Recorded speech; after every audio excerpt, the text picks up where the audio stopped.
हरियर नगवा टीकवा हरियर नगवा ससुर मोर लो भाई न हो टीकवा हरियर नगवा टीकवा हरियर नगवा ससुर मोर लो भाई न हो ए सजी न जाना ससुरु ए सजी न जाना ससुरु बहुआ मोर अकेलावा हो ए सजी न जाना ससुरु ए सजी न जाना ससुरु बहुअर मोर अकेलावा हो दरही जलालपुर थाना दरही जलालपुर थाना मार में सकलवा हो दरही जलालपुर थाना दरही जलालपुर थाना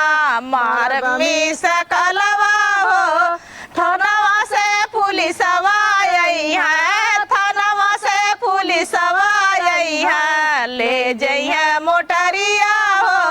थानवा से पुलिसवा आई है थानवा से पुलिसवा आई है ले जइहे मोटरिया हो माधवा पर हरियर नगवा माथिया पर हरियर नगवा माथिया पर हरियर नगवा भसुरु मोरा लो बाई न हो ए सजी न जाना भसुरु ए सजी न जाना भसुरु भयवर मोर अकेलावा हो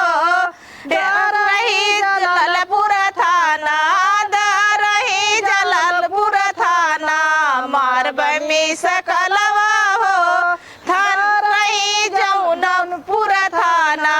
दरही जौनपुर थाना मार में सक